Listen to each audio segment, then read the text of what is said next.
Participants Ethan argues for the idea that shutdowns, while not ideal, can be a limited harm bargaining device when brief and contained.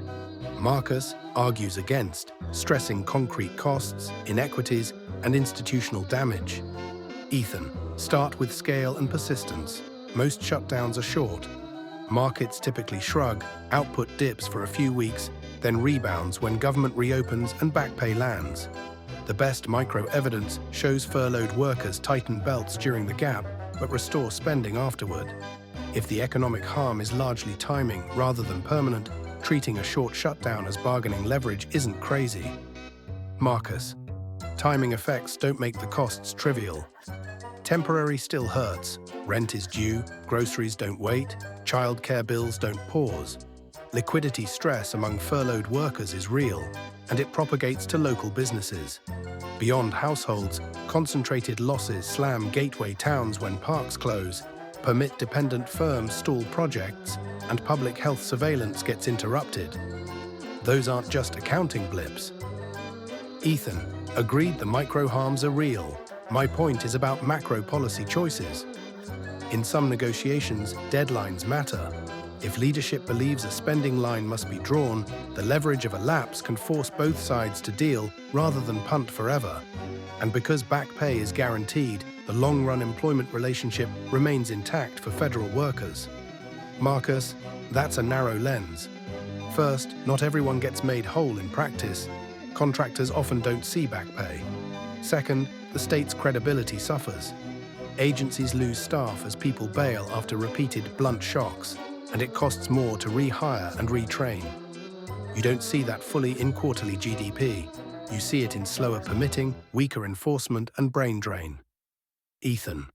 Then the right lesson is design, not vetoing leverage outright. If we're going to have shutdown risk, buffer the vulnerable, automatic back pay for contractors, emergency credit lines for affected households, and continuity plans for critical functions. That lowers the collateral damage while preserving a deadline that pushes Congress to closure. Marcus. Or we could eliminate the weapon. Automatic continuing resolutions would keep lights on while negotiating. You can still bargain without taking federal paychecks hostage. We don't tolerate hospitals or air traffic control going dark as a signal to negotiate harder. Why should food safety inspections or research labs be any different? Ethan. Because an automatic CR can reduce urgency. If both sides know the baseline quietly rolls forward, the incentive to compromise collapses and we drift into permanent stopgaps. That's already a problem. A short, bounded shutdown can shake loose a deal. The data suggest if you reopen quickly, the economy largely recovers. Marcus. Largely isn't fully. Some losses are never recouped. Missed trips, cancelled purchases, projects that slip a season. And the distribution is unfair. A hedge fund won't suffer. A park town will. Low-income federal contractors won't get back pay. Public health delays carry real risk. The equity lens matters, and shutdowns flunk it. Ethan. Then hard-code equity fixes require agencies to pre-identify critical vendors and pay them under exceptions, extend bridge benefits for workers, and maintain open status for high multiplier services like parks through state partnerships or contingency funds. If we can reduce the worst harms, the remaining cost may be an acceptable spur to fiscal agreement. Marcus, you're building a Rube Goldberg machine to legitimize a failure of governance. Negotiations should be tough, yes, within the committees, with transparent trade-offs, not by risking cascading operational stoppages. Also, repeated brinkmanship raises policy uncertainty. Firms delay investment because they can't get permits or federal decisions, or because they don't trust the policy environment. Ethan. Policy uncertainty is multi-source. Elections, court rulings, regulation. One can argue a short, decisive shutdown that resolves a dispute reduces uncertainty compared to endless CRS. The market evidence you referenced, volatility moves, are short-lived. That suggests investors expect resolution and reversion, not systemic damage. Marcus. Markets aren't the only barometer of good policy. They don't price the family scrambling for childcare because a Head Start center closed, or the clinical trial that missed an enrollment window, or the food inspection that didn't happen. And once you normalize shutdowns as leverage, you invite more of them. That raises the long-run probability of a prolonged episode where the harms are no longer small and reversible. Ethan, fair concern, so tie the leverage to rules. Sunset authority, strict time caps, e.g. 5 to 7 days max, and automatic pay continuity for federal and contractor workers after day 5.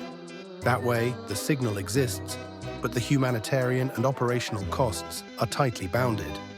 Marcus, I'd still pick the alternative, automatic CRS with decaying pressure, say across-the-board congressional office budget cuts or member pay escrow until bills pass. Put the pain on the negotiators, not the public. If you must create urgency, make it political, not operational. Ethan, creative.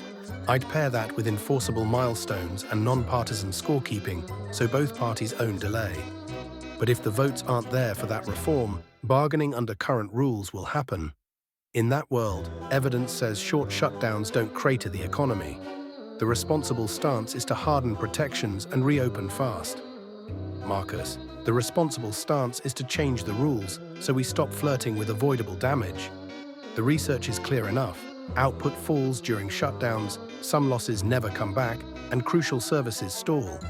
Add the morale hit and talent loss in agencies, and the long-term institutional harm outweighs whatever negotiating leverage you think you're gaining. Ethan, then we converge on at least 2 points. 1, keep episodes short, and 2, protect households and critical services. On the broader question, I see a bounded tool that, if used sparingly and designed carefully, can catalyze compromise. You see an institutional failure with asymmetric burdens that should be engineered out of the system.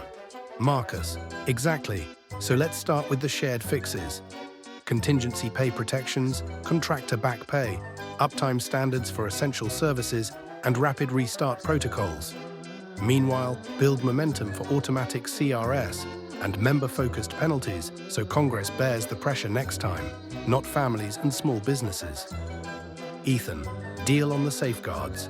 On the structural reforms, let's bring the same evidence discipline. Measure the costs we've debated, publish the distribution of harms, and let that inform the next round of rulemaking. If the data show limited benefit and recurring damage, I'll join your side on eliminating shutdowns. Marcus, and if a rigorously designed system with hard caps and protections truly makes the costs negligible, and we see fewer crises as a result, I'll revisit my view. Until then, the preponderance of evidence points away from using shutdowns as a bargaining tactic. Ethan, fair ending. We both want fewer crises, better budgets, and less collateral damage. Whether through bounded leverage or rule reform, the North Star is the same. Keep government working for the public it serves.